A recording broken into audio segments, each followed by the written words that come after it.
This talk is day 1 of the February 1986 7-day retreat. The first few minutes of the talk did not record, so we join the talk in progress. People who are listening as students, let alone my students.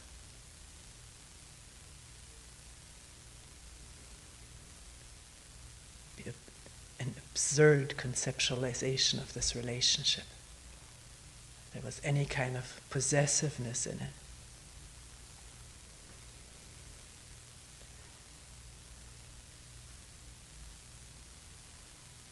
As I see it, we're sitting here and someone points out something, talks about something, and we all share in this, move along together in this.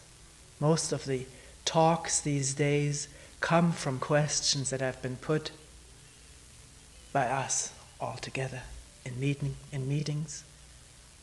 And it's been found that a question is never really a personal question unless it is refers to a very specific personal problem. But dig a little bit underneath the surface and a fundamental human problem emerges, in which we all share, which is common to all of us, and therefore the applicability of problems that are brought up or questions that are brought up in meetings to this occasion here, to look and expand on it, go into depth with a question that someone has brought up, and see if we can see the same thing.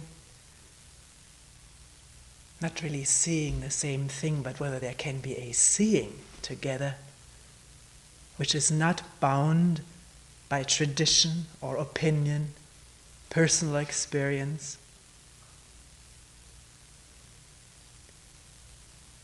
but a seeing that is free and open, without ties, and therefore clarifying of whatever appears in this seeing.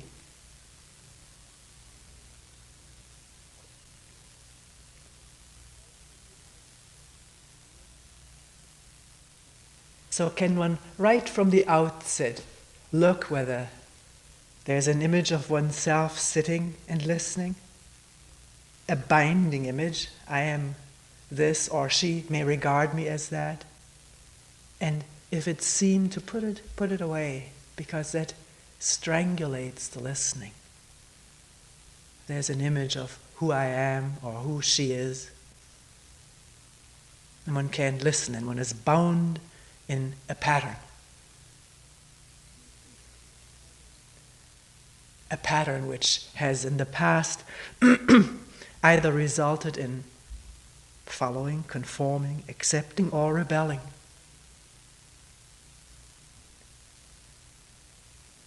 Opposing.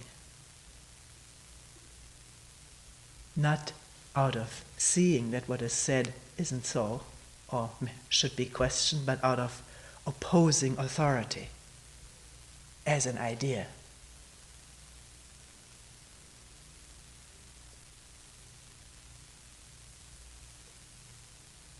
We always ask at the beginning of a retreat, how does one listen to a talk? Is there freedom from image, self-image, and image of the one who happens to be talking? Who's a human being just like everyone else?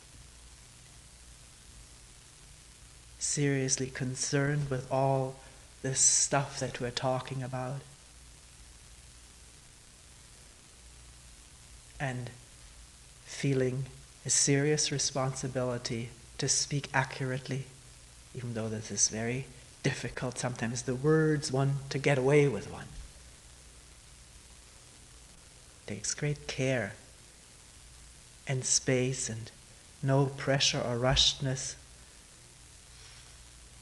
which includes the pressure of habit, the pressure of word and language habit, to be relatively free of that, so that what is seen can find its words.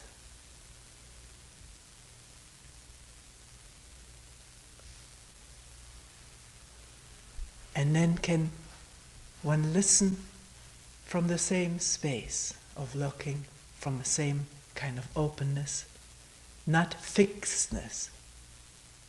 The words are never absolutes. They can be changed if somebody feels that word invoked a totally different association in my mind. Then let's bring it up in a talk, in a meeting, and look whether we're hooked on the word or whether we don't want to look at what the word is pointing at. That can happen too. One may quibble with the word for fear of looking what the word may be pointing at. That's all open to inspection. One is so inclined and serious to find out how we live and think and relate in our daily life.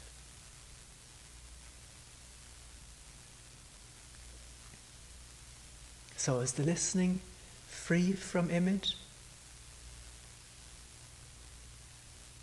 Is it free from expectation? Or is there expectation of what one would like to hear?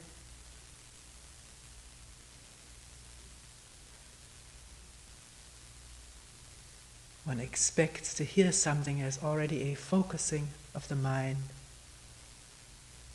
and not listening as attentively or seriously if something is being talked about that one did not expect or is not particularly interested in.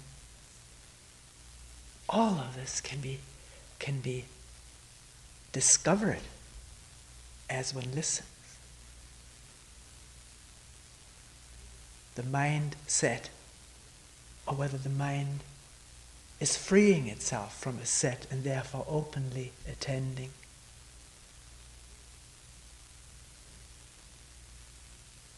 Free from comparison.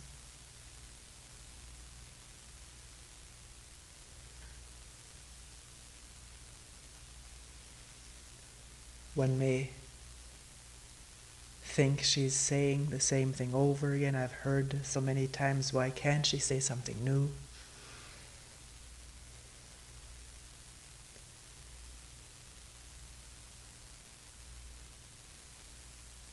At that moment, there's something that's interfering with the listening. If the listening is new, maybe what is said will also be new. Not the words, they may be old, but the seeing.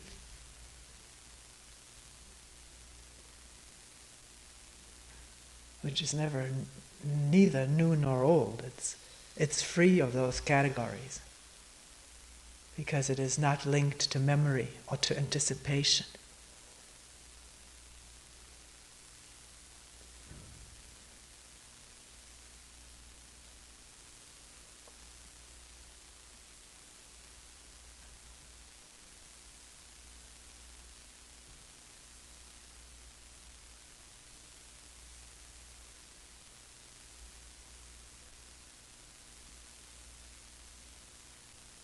So in this openness of listening / talking, there's listening going on in the talking, which is not separate from any other listening. Can there be a dropping of division between me and you? You is something or other, me is something or other. What difference does it make? What somebody may call us or what we may have learned to regard ourselves as. It's so unimportant and so dangerously dividing, divisive.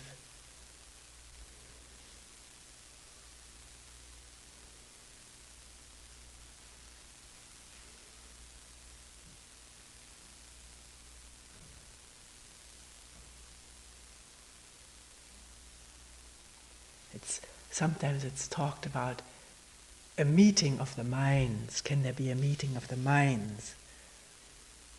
But the mind, as we're defining it right now, is all of this expectation and past experience, wanting, fearing.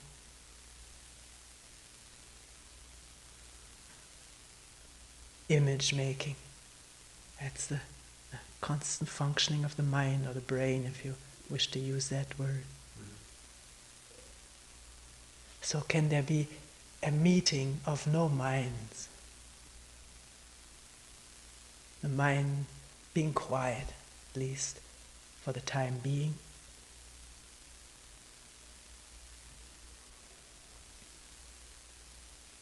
And if it raises its habitual pattern issues, can that be seen instantly? Or does one get lost in it? Entangled in it? That happens. And then, can that be seen at one moment of awareness, of awakening? And seen instantaneously, and then again, what's going on? The listening, without any further comment about this being distracted, or whatever one wants to call it. It's already over the moment one becomes aware of it.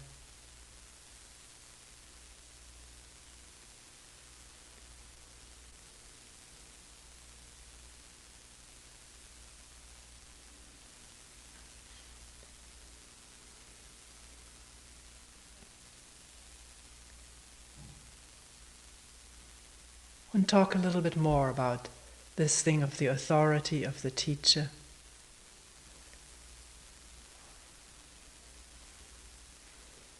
Somebody mentioned recently how quickly we deify somebody in this position.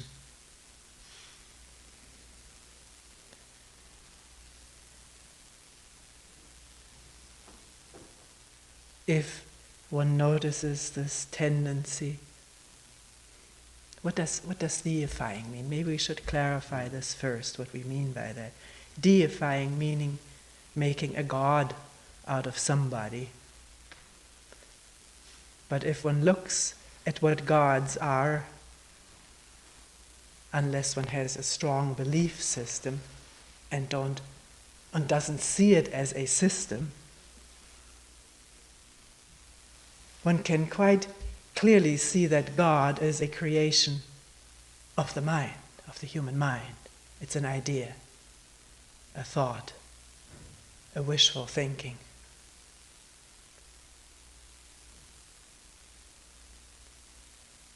You could say, wait a minute, that's an assertion.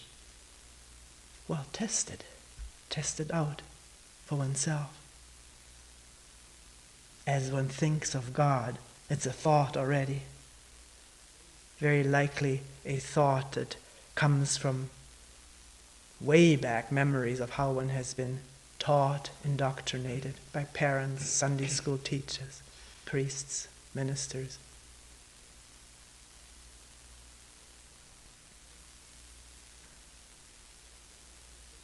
So is one now imposing this kind of identity upon another person? What does it mean? Does it mean that one associates the idea of perfection with the idea of God?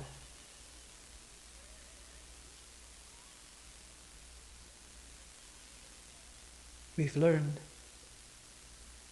at least in certain religions or many religions, that God is perfect. Not in all religions. In the Greek religions, the gods were highly imperfect, constantly indulging in the same passions as human beings, adulterating, etc. But I think in the Christian religion, Jewish religion, is God perfect? He's an angry God. Jealous God. So what does one mean by deifying someone? Making something perfect in one's fantasy out of this person, assuming this person cannot make a mistake, is omniscient. Or whatever one thinks one's gods are or have been, to project this onto a person.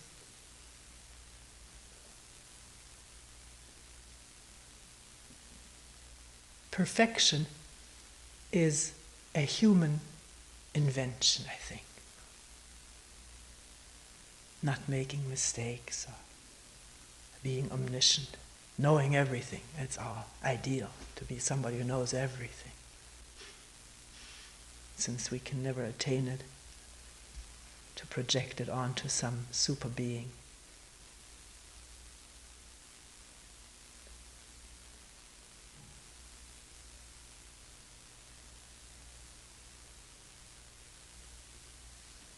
I don't know whether anything in nature is perfect. Whether this exists other than a human idea.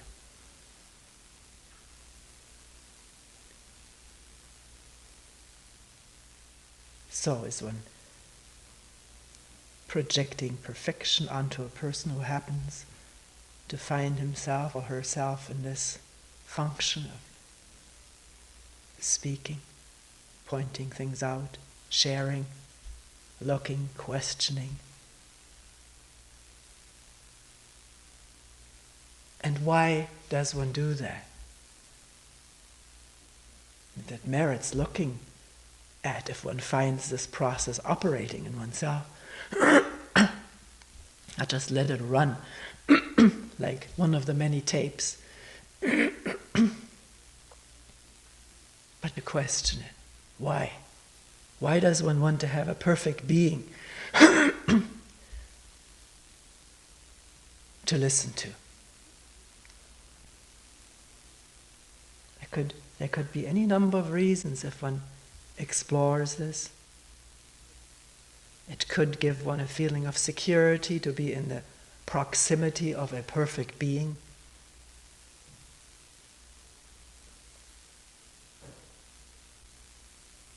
Security of, again, if one adopts what this person says, maybe there will be something, I don't know, I don't even know how it would work. Something rubbing off, or the person taking care in his omniscience or perfection of oneself. Yeah, there's probably that in there, wanting security through proximity, through a relationship with this perfect being, the perfection having been projected by oneself onto that person. Or one may use this projection to say, I can never get there. Impossible for me to reach this kind of a state. And giving up, which means not having to do the work, not looking, not needing to look. I can't do it anyways. I'm not as he is or she is, never will be. I have never been in the past.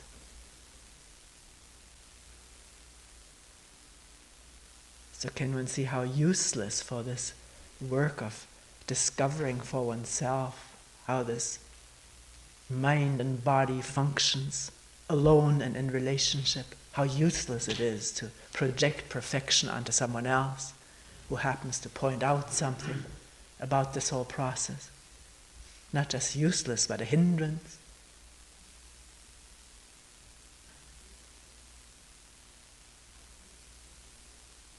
Because neither can anyone do this work for one, nor can one assume, or need one assume, that oneself is not good enough to do it through comparing oneself to someone one thinks is better at it.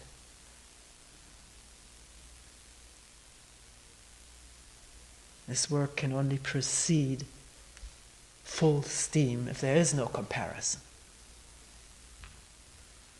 No striving toward an ideal. Because that, as we pointed out last night,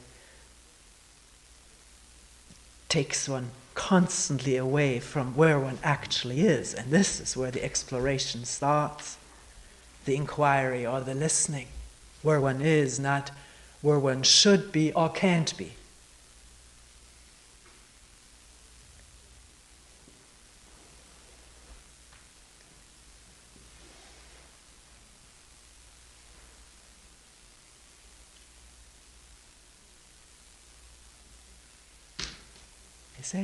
Is that clear? That if I'm thinking right now that I should be like X,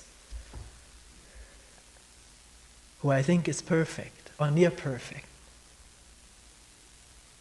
and then the emotions of either wanting to be like that or the despair of never being able to be like that, there's no attention here, no listening to this very movement of comparison, aiming, striving, wanting to attain.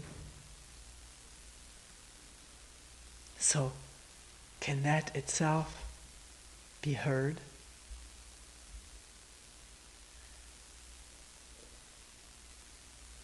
This movement of wanting, we called it last night, this momentum of wanting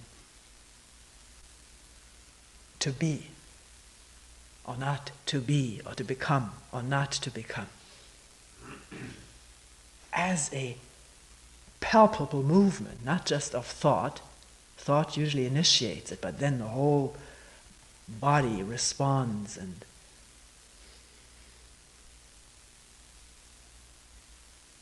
accompanies this movement of thought. And in this movement, an instant of attention.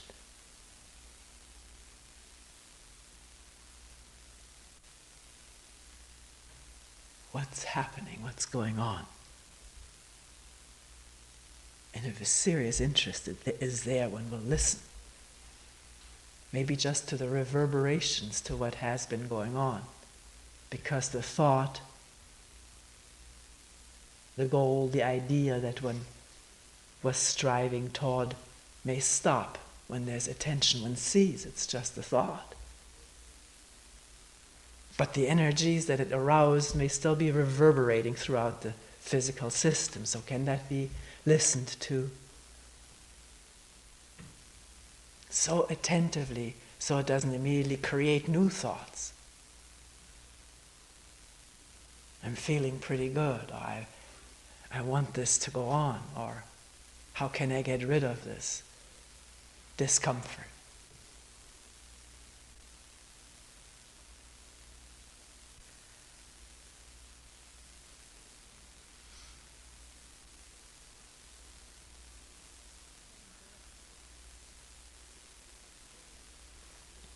Coming back to what seems to emerge as a theme for this talk, namely the whole question of authority.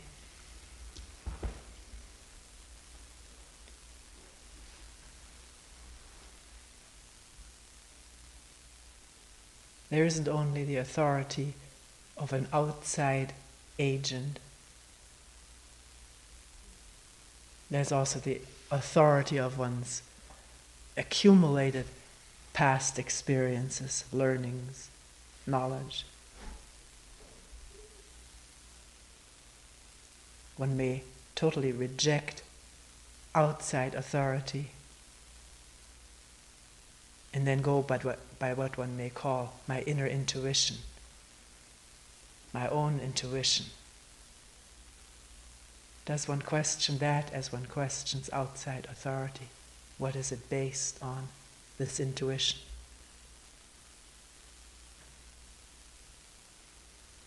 Where does it come from? What are its resources?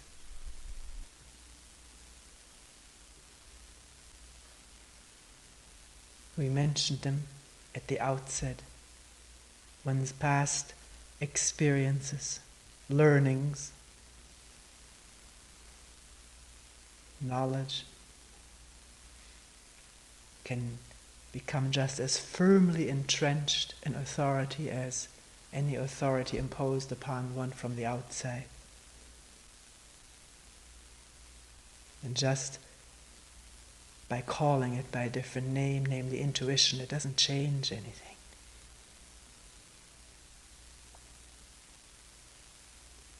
One is still guided by remembrances, ideas, projections, and not by seeing free of all that.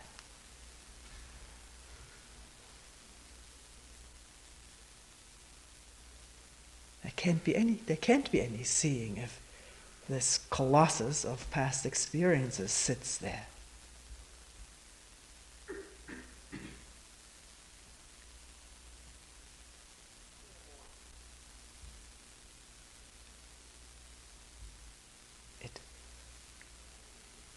It guides thoughts. Thoughts come from that. And prevent seeing without remembrances, just as things are, freshly, without preoccupation. Is that humanly possible?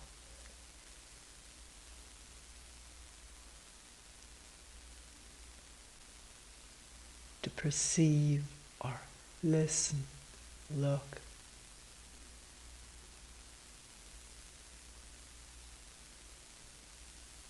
without any authority.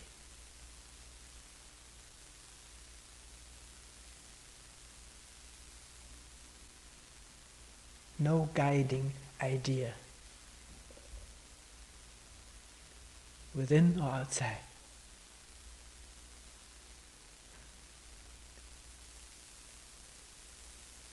Which, if one comes to that place, feels rather insecure,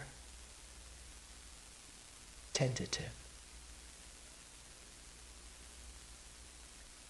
Will one immediately grab for security of remembered principles, ideas, or remain with this not knowing, and therefore a listening that has no basis in anything?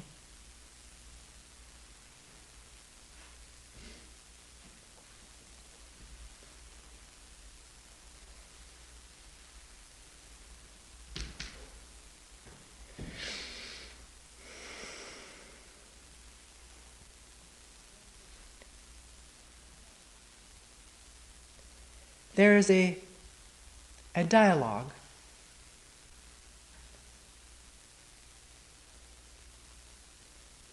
comes from a koan collection. Took place at least 1,000 years ago. A dialogue is between a Zen teacher and his attendant.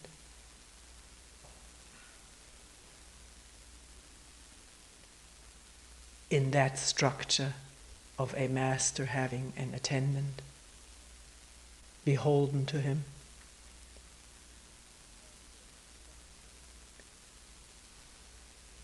And also in the structure of succession.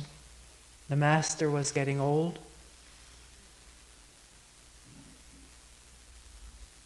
and it behooved him to get a successor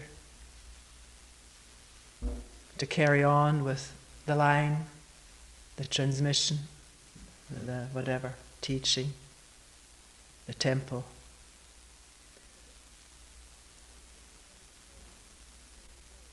So this is how this story goes.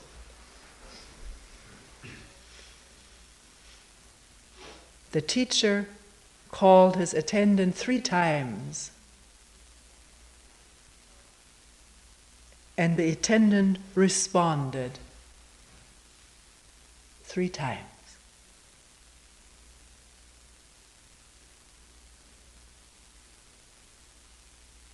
Koan, or the story doesn't say how this happened.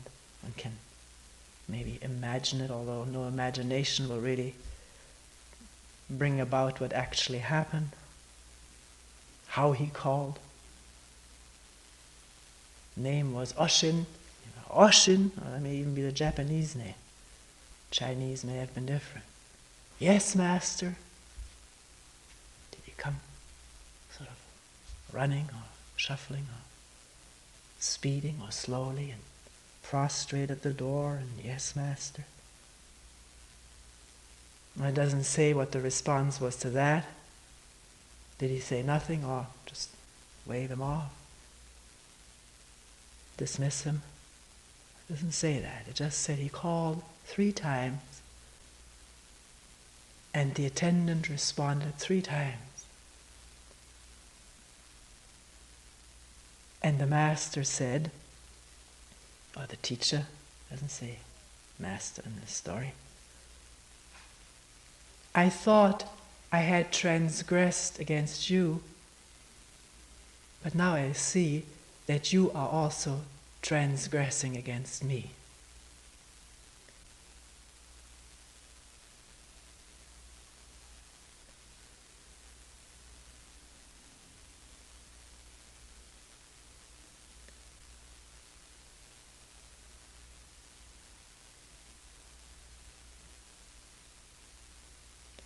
If one leaves that last remark out for the moment, one could wonder, why does the teacher call the attendant 3 times? Does he do it to affirm his authority? Feels good. Call somebody and the person comes immediately. One feels like somebody, and that gives energy. And maybe even gives energy to the attendant, because he's somebody too. He's an attendant, and an attendant's role, a good attendant's role, is to go instantly.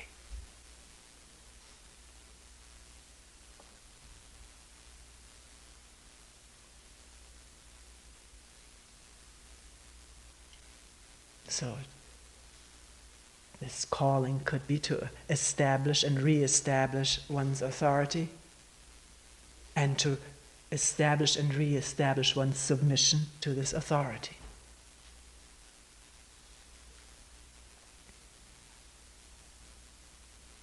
This, when linked with a tradition in which master and student, or master and student, are sort of fixed,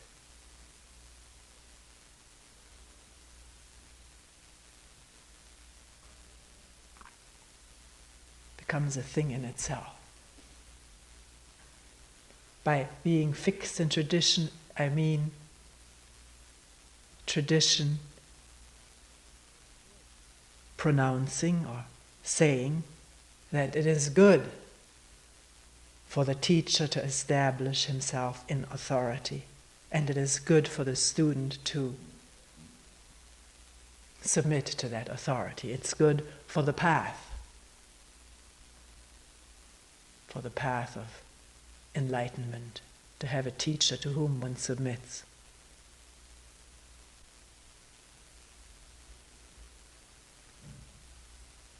In whom one believes, and whose infallibility? I don't know whether that was the tradition in those days. That we didn't touch upon before. We talked about perfectionism, but there's this infallibility too. Well, we said making no mistakes, which is infallibility.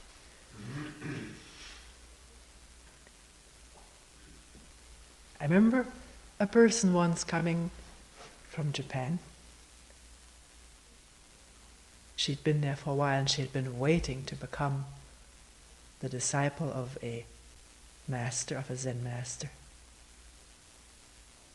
And he had kept her waiting. It was by no means a quick process. It's part of the tradition. And then finally, the day came, she was accepted, there was the ceremony, and she was now the disciple of this teacher. And I asked her what that meant to her.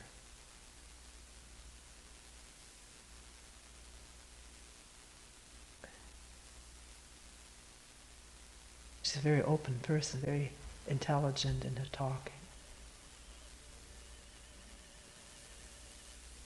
And she said, it means completely submitting to this teacher, hoping that he will be reasonable.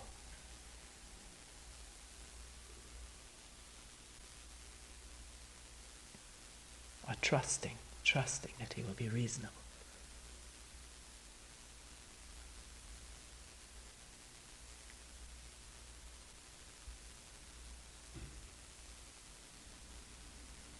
And why? Was the next question, and the answer was because the teaching is that and only in that way can I attain Kensho. And that is what I want to do. I don't think we have to go into all the ramifications of this right now.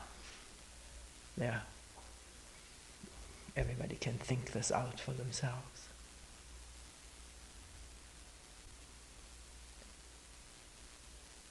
But coming back to the teacher who calls the attendant 3 times, we said it could have been to establish authority, to re-establish the tradition of the teacher, particularly if this attendant is to succeed in the line, that he firmly understands what this all implies, the authority of the Zen teacher.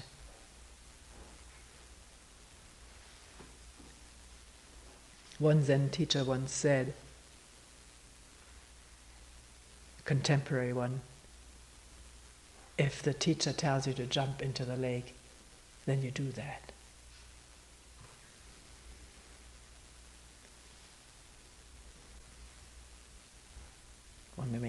One may get Kensho upon impact.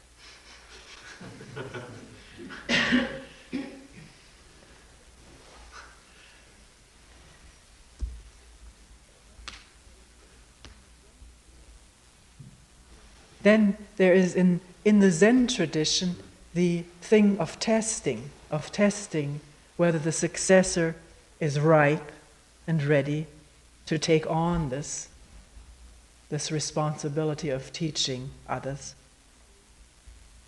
Many of the koans deal with this testing.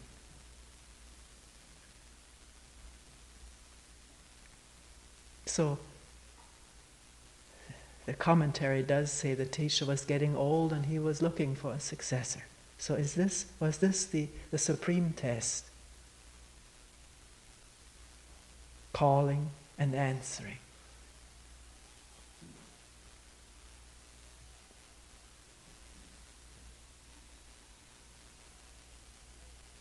It's very difficult to use this as a test because it's so closed in tradition and authority. To really call and answer without there being anything, any image, no two.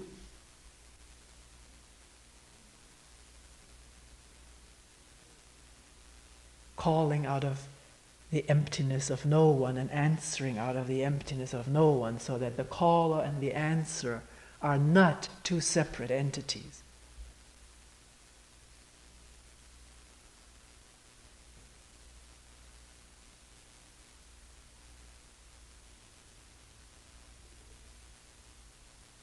Is it possible for this to happen within a tradition? As long as the tradition continues? I don't know.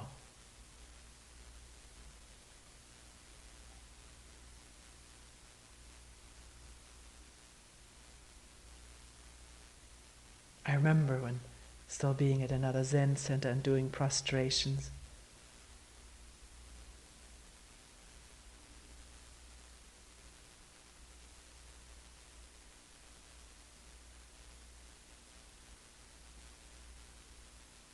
Telling myself that they were happening out of emptiness. I'm saying telling myself because there was already a question of why I was doing that. But the thoughts can be dismissed, the image can go, and then there's just the prostration.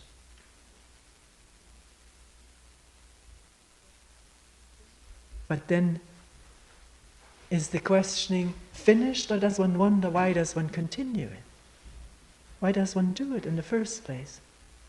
So one has something to do out of emptiness? That doesn't just apply to maintaining a tradition. And is the tradition in fact conditioning human minds? And how can one tell whether this prostration really happens in emptiness as long as one is doing it? What if the situation was taken away, if there was no ceremony, no such occasion? Would it just be like blotted out, wiped away? Or would one begin to grieve?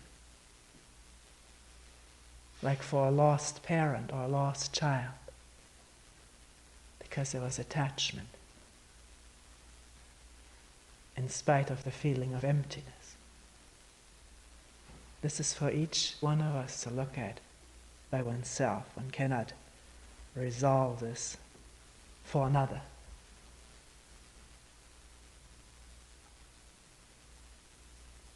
So here, the calling and answering, leaving the master and the student do it for whatever reasons or no reasons, but ourselves calling and answering, working together, maybe at the same workplace. How do we respond to each other? How do we call each other and respond?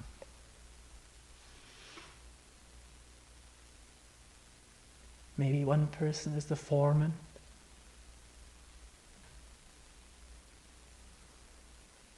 because that's an efficient way of working. How does this foreman, who has just a simple function, not a title, I'm calling him by this name to describe a function, not to bestow a title. How does this person call? Out of the feeling of being somebody, out of self-image and the importance, and expecting a certain respect. And how does one respond? Does one want to ingratiate oneself?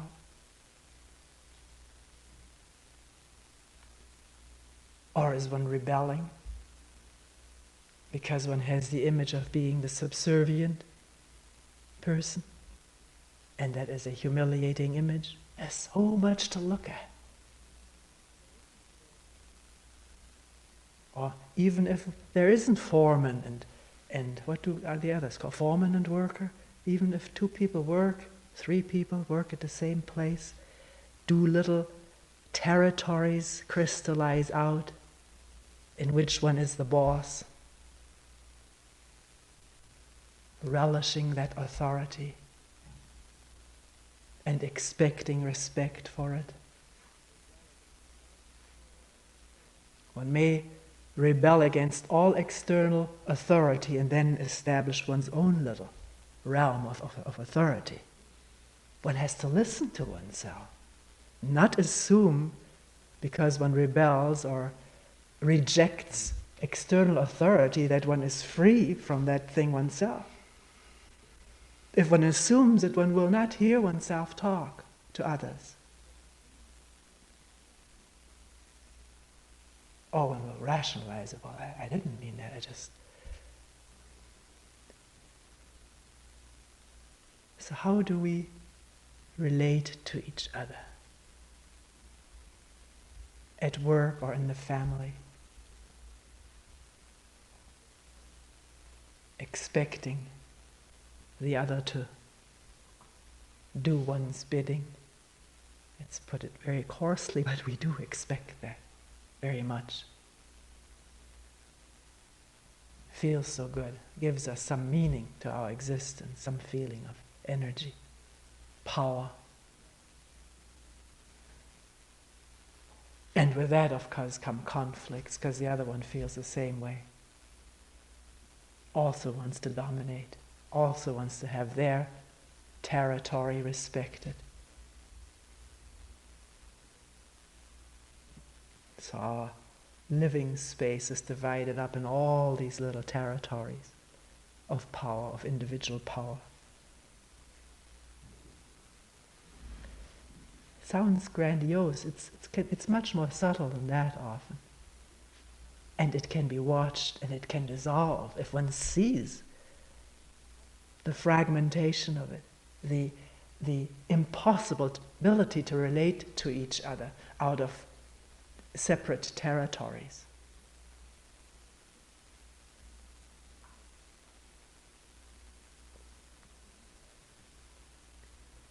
And one has to see it, to question it, to observe it with tender, loving care. Not to be afraid what one will discover about oneself who one thought was so liberated from all authority, but to look at a human being in action. Not immediately identifying, this is me, how horrible. It's us. That's how we are. Unless there's attention. Awareness which cuts deep, not just superficial, to how quietly one closes a door or softly one speaks.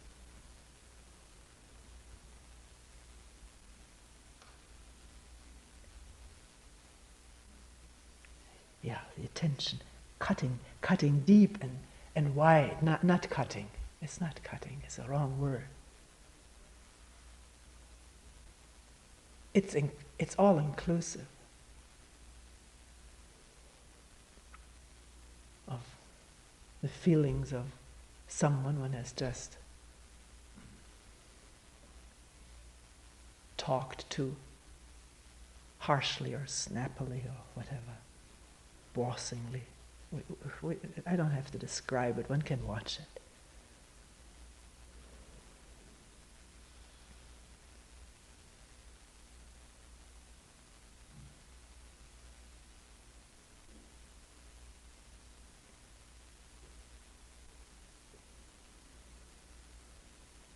So without this last statement by the teacher,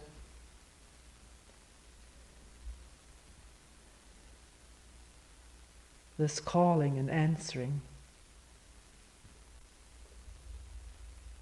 could look like a very common hierarchical arrangement.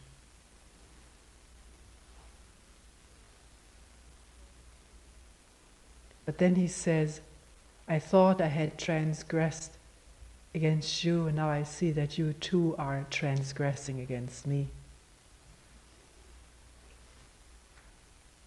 What is this transgression? What is it that is being transgressed?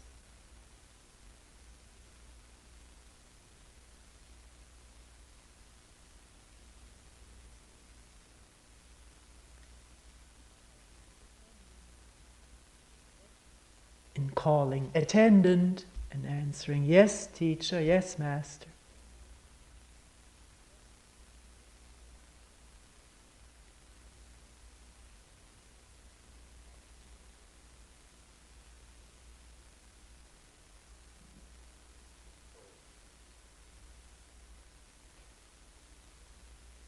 Does it mean that we can never call somebody by a name or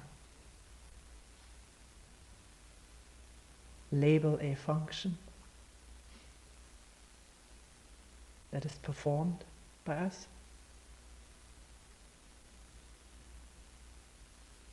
We do, else we could not communicate with each other.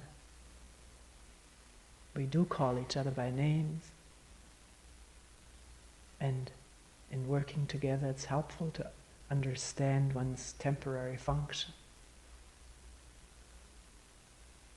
But does one see that even those labels are limiting? Even though they facilitate communication, they can be limiting. Because oneself is not one's name or one's label. What is one without name or label? And without naming or labeling others? Then what are we? When this process comes to an end, is seen through it on the instantly as it arises, then what are we? Without labels, names, descriptions, explanations, roles.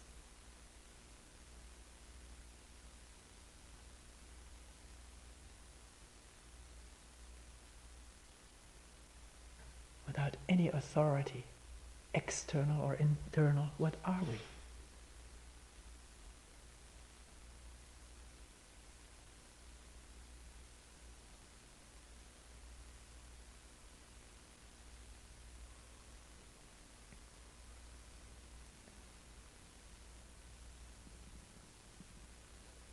What are we when words and labels and all that goes with it, all the emotions and past experiences and knowledge that goes with words and labels, what are we when none of that transgresses?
We will end here for today.